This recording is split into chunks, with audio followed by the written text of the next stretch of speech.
বাংলাদেশের এমনও ফ্যামিলি আছে যেসব ফ্যামিলিতে বড়দেরকে সম্মান দেয় না।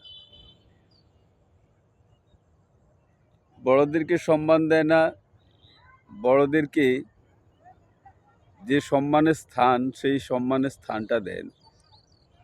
এটা বাংলাদেশে অহরহ ফ্যামিলিতে আছে। হোক সেটা ছোট ভাই, হোক সেটা ছোট বোনেরা, হোক সেটা মা বাবা। বড়দের যে সম্মানটুকু পাওয়া যোগ্য সেই সম্মানটুকু তারা দেয় না। এটা থেকে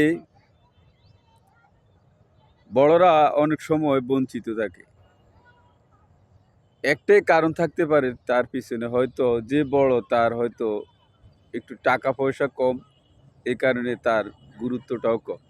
দেখবেন সমাজে যার টাকা আছে, হয়তো সে অশিক্ষিত, হয়তো সে কিছুই জানে না, কিন্তু তার অগাধ টাকা আছে, সেই মসজিদের সভাপতি স্থানটা তাকে দেওয়া হয়। আবার সকল সাল্লিশ দরবার হোক, যে কোনো বিয়ের অনুষ্ঠান, যে কোনো আচার অনুষ্ঠানে সে প্রথমে থাকে। কারণটা কি বলুন তো? তার কোনো যোগ্যতা আছে? তার কোনো শিক্ষাগত যোগ্যতা আছে? তার কোনো জ্ঞান বলতে কোনো কিছু আছে? না। তারপরও তাকে প্রথম সারিতে রাখার কারণ টাকার কারণে। টাকা আছে বিদায় তার সম্মানটাও বেশি, বুঝুক আর না বুঝুক, সমাদা দিক আর না দিক, তারপরও তার যে স্থান সেটা উপরে। এটার কারণ হচ্ছে টাকা।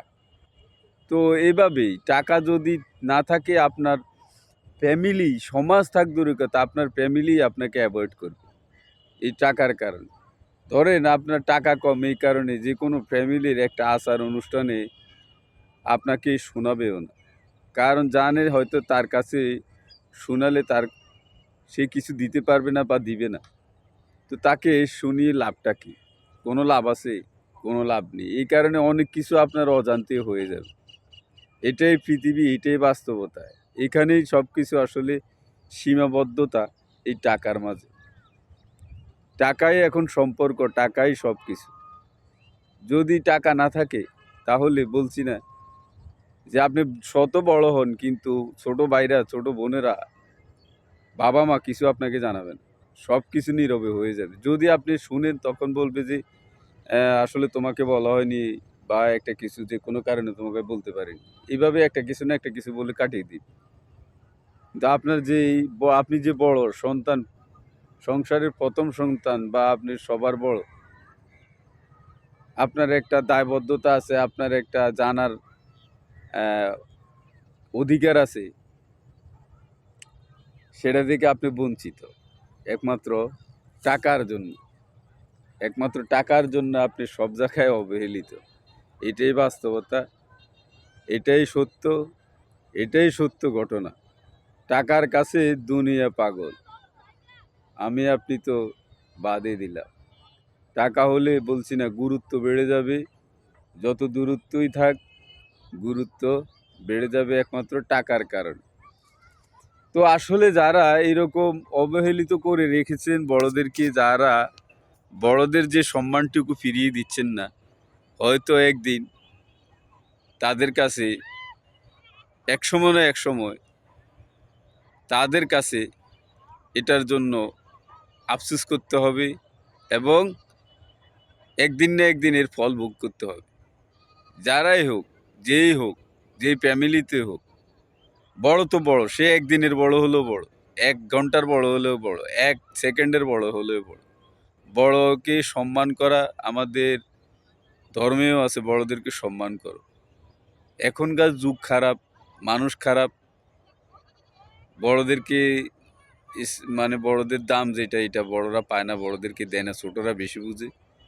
আর হয়তো কিছু মা বাবা আছে, হয়তো বড়দের যে যোগ্যতা, বড়দের যে সম্মান পাওয়ার যে কি বলবো, সম্মান পাওয়ার সে যোগ্য, সেই সম্মানটুকু তারা মা বাবাই দেয় না। যে এই কথাই তো বলে না, এই কথাটুকু তো বলতে হয় যে তোমার বড় ভাই আসুক, তোমার বড় ভাই এটা করবে, তোমার বড় ভাই আছে, তোমার বড় ভাই দেখবে। এইগুলো এখন আর হয় না। এখনকার ফ্যামিলির মানুষও অন্যরকম। তারপরে সব কিছুর পরিবর্তন, এই কারণে বড়দের দামও নেই। এই কারণে ছোটরা এখন সব কিছু সমাধা দিতে পারে। তো এই কথা বলে রাখলাম, আসলে পৃথিবীর সব কিছু চেঞ্জ হয়েছে, এই কারণে মানুষগুলো চেঞ্জ হয়েছে। আগে যেসব নিয়ম সেসব নিয়ম এখন আর নেই। বড়দেরকে সম্মান করার নিয়মটা এখন চলে গেছে। তো ছোটরা সবসময় তোমরা ভালো থাকো, তোমরা তোমাদের সমস্যার সমাধান করো, ভালো থাকো, এইটাই কামনা করি। আসসালামু আলাইকুম।